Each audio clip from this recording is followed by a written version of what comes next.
नमस्कार सभी को। दोस्तों, वोटर लिस्ट में फर्जीवाड़े की जो आग, जो एटम बम राहुल गांधी ने फोड़ा था, वो शांत होने का नाम ही नहीं ले रहा है। लगातार इलेक्शन कमीशन की मुसीबतें बढ़ती जा रही हैं और सरकार जितना उनको डिफेंड करने की कोशिश कर रही है, उतना खुद भी बुरी तरीके से घिरते जा रही है। क्योंकि अब तो सरकार की ओर से भी लोग ये बात कह रहे हैं कि हाँ, फर्जीवाड़ा हो रहा है। दरअसल केंद्रीय मंत्री नितिन गडकरी, उन्होंने हाल ही में एक इंटरव्यू दिया जिसमें वोटर लिस्ट में फर्जीवाड़े, नाम काटे जाने और जोड़े जाने से लेकर कई गंभीर आरोप लगाए। उन्होंने अपनी कॉन्स्टिट्यूएंसी का उदाहरण दिया। उसमें खुद उन्होंने बताया कि 3.5 लाख से ज्यादा वोट उनके काटे गए हैं। अब क्या कुछ हुआ है, क्या कुछ नितिन गडकरी साहब ने कहा है और उसके मायने क्या हैं, और कैसे राहुल गांधी का जो आरोप है, राहुल गांधी का जो सबूतों के साथ पेशकश किया है उन्होंने, उसका रिपल इफेक्ट हर जगह दिख रहा है, पूरे देश में दिख रहा है। चाहे वो कोई भी पार्टी हो, किसी भी पार्टी का सपोर्टर हो, हर किसी के मन में ये सवाल आ रहा है कि क्या जो हमारे वोट हैं उनकी अब कोई वैल्यू भी बची है।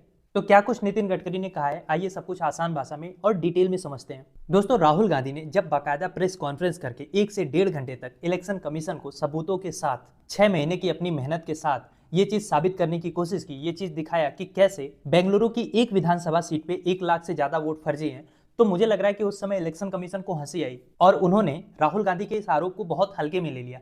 और यही वजह है कि ना तो कोई प्रेस कॉन्फ्रेंस किया, ना तो इलेक्शन कमीशन से कोई सामने आके उनके आरोपों को फैक्ट के साथ खंडित कर रहे हैं। इन्हें लगा ये था कि राहुल गांधी अकेले बोल रहे हैं, मीडिया तो मैनेज हो ही जाएगी, तो इसका कोई इफेक्ट तो होगा नहीं। और बड़ी चालाकी से राहुल गांधी से कह रहे हैं कि जो बातें आप बोल रहे हो ना, इसकी कोई वैल्यू नहीं है, एफिडेविट में दो। मतलब विपक्ष का नेता जो देश के 60% वोटर्स को रिप्रेजेंट कर रहा है, तो हमारी शैडो कैबिनेट का मंत्री है, कैबिनेट मंत्री का जिसका पोस्ट है, उसकी बात को ये लोग लाइटली ले रहे थे कि अकेला राहुल गांधी आखिर क्या करेगा। पर राहुल गांधी चले भले अकेले थे, अब काफिला उनका बढ़ता जा रहा है। और मजे की बात क्या है पता है, ये काफिले में केवल विपक्ष के लोग नहीं है, अब तो सत्ताधारी पार्टी के भी लोग आके जुड़ रहे हैं। और कोई छोटा मोटा नेता नहीं, केंद्रीय मंत्री नितिन गडकरी भी इस काफिले में शामिल हो गए हैं। दरअसल नितिन गडकरी ने भी वोटर लिस्ट पर वही आरोप लगाए हैं, चुनाव आयोग पे वही आरोप लगाए हैं जो राहुल गांधी ने लगाए हैं। दरअसल केंद्रीय मंत्री नितिन गडकरी ने एक इंटरव्यू दिया इंडिया टुडे के वरिष्ठ पत्रकार राजदीप सरदेसाई को, जिसमें उन्होंने दावा किया कि उनकी जो अपनी लोकसभा सीट है नागपुर में, वहां पे 3.5 लाख वोटर लिस्ट में से हटाए गए। और गडकरी साहब ने कहा कि ये उनके वोटर थे, उनमें से कई तो उनके परिवार के ही लोग थे जिनके नाम काटे गए थे। और जब आगे राजदीप सरदेसाई ने पूछा कि क्या इसमें आपको कोई साजिश नजर आती है, क्या आपको हराने की कोशिश हो रही थी, तो गडकरी साहब ने ये तो नहीं कहा कि कोई साजिश है। भाई, वो आरोप भी किस पे लगाते, आरोप सरकार पे ही है और डायरेक्टली वो अपनी सरकार को क्या कहें। तो उन्होंने आरोप और प्रत्यारोप में ना पड़ते हुए बस इतना कहा कि मेरी भी कॉन्स्टिट्यूएंसी से वोट काटे गए हैं और बड़ी संख्या में उन्हीं के नाम कटे हैं जो नितिन गडकरी के समर्थक थे।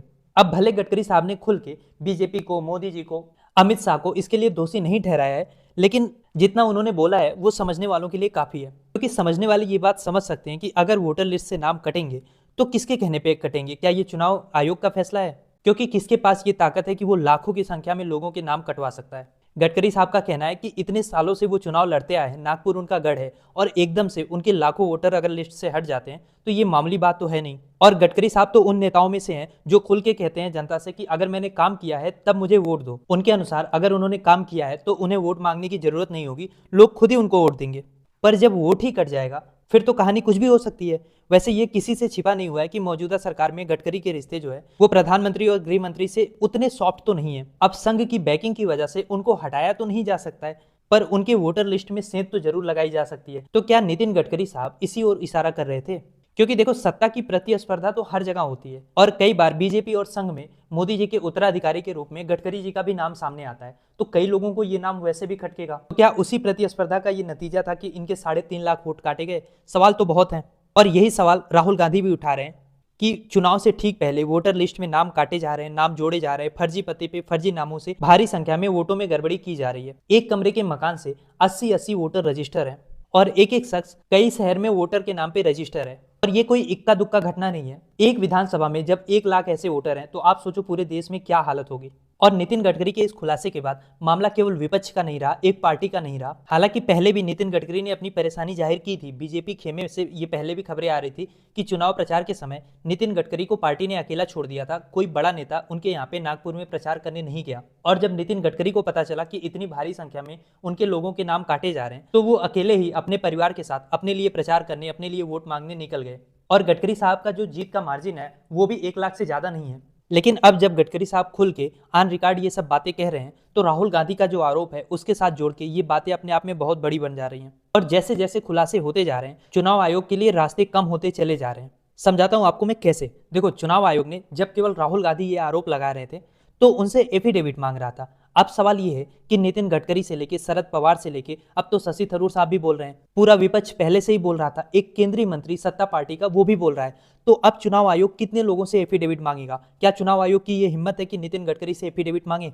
दूसरा रास्ता जो चुनाव आयोग यूज करता था वो ये था कि बार बार कहता था कि जहां से कांग्रेस या विपक्ष चुनाव हार रही है वहां पे ये लोग कंप्लेन करते हैं। लेकिन अब तो जीते हुए कैंडिडेट भी ये बात कह रहे हैं, नितिन गडकरी हारे तो नहीं है, नागपुर से उनकी जीत हुई है, उसके बावजूद जब वो कह रहे हैं कि वोट काटे गए हैं, तो इस पे ये लॉजिक भी फेल हो रहा है कि केवल जहां पे जो नेता हार जा रहा है वो कंप्लेन कर रहा है। और कांग्रेस ने कर्नाटक में तो उनकी सरकार है, वहीं पे इन्होंने इतना बड़ा सर्वे किया है, इतना बड़ा फ्रॉड पकड़ा है, तो ये दावा भी पूरी तरीके से फेल हो रहा है कि जहां पे विपक्ष हार जाता है वहीं पे ये लोग चुनाव आयोग पे आरोप लगाते हैं।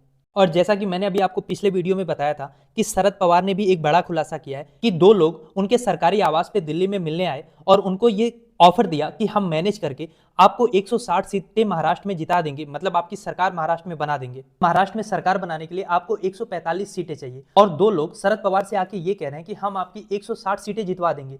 फिर शरद पवार ने उनकी मीटिंग राहुल गांधी से कराई, राहुल गांधी के घर ले गए, लेकिन राहुल गांधी ने तुरंत मना कर दिया और उनको वहां से निकाल दिया। अब ये दो लोग कौन थे? इनके ऊपर भी जांच होनी चाहिए, इनको पकड़ा जाना चाहिए। चुनाव आयोग पे सवाल हर तरीके से हर तरफ से आ रहे हैं। अब देखना यह है कि चुनाव आयोग कब तक चुप रहता है। लोकसभा इलेक्शन से लेकर महाराष्ट्र इलेक्शन तक या उसके बाद जितनी भी विधानसभा इलेक्शन हुई है, अब तो सबकी क्रेडिबिलिटी जो है वो दांव पे लग चुकी है।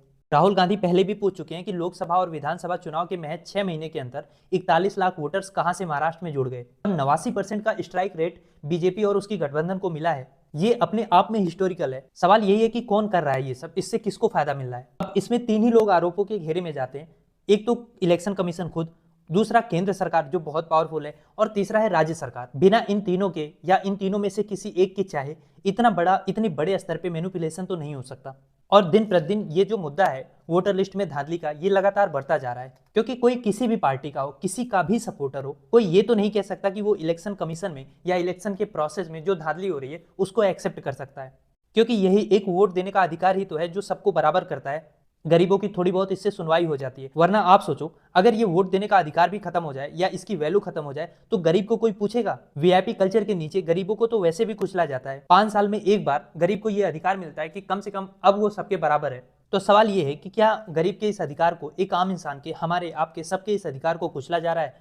क्योंकि सरकार को जनता चुनती है और चुनाव आयोग जो है वो जनता और संविधान से ऊपर नहीं हो सकता, क्योंकि फर्जीवाड़ा चाहे कोई भी पार्टी कर रही है, चाहे किसी को भी फायदा हो रहा है, वोटर का भरोसा जब टूट रहा है तो ये पूरे सिस्टम के लिए खतरे की घंटी है। और हर पार्टी को चुनाव निष्पक्ष हो, पारदर्शी हो और बिना किसी फर्जीवाड़े के हो, इसका समर्थन करना चाहिए। और चुनाव आयोग को भी सारे सबूत जो हैं, चाहे वो वोटर लिस्ट डिजिटल फॉर्मेट में हो, चाहे वीडियो रिकॉर्डिंग हो, सब कुछ पब्लिक के सामने रखना चाहिए, क्योंकि हमारा लोकतंत्र किसी की जागीर नहीं है और जनता इसको किसी की जागीर बनने भी नहीं देगी। खैर, आपको क्या लगता है? अब तो केंद्रीय मंत्री नितिन गडकरी भी खुल के ये कह रहे हैं कि उनके यहाँ भी लाखों लोगों का नाम काटा गया था। क्या अब चुनाव आयोग उनसे भी एफिडेविट मांगेगा या उनके मामले में एकदम चुप्पी साध लेगा? क्या लगता है आपको? लिखिए अपनी राय कमेंट बॉक्स में।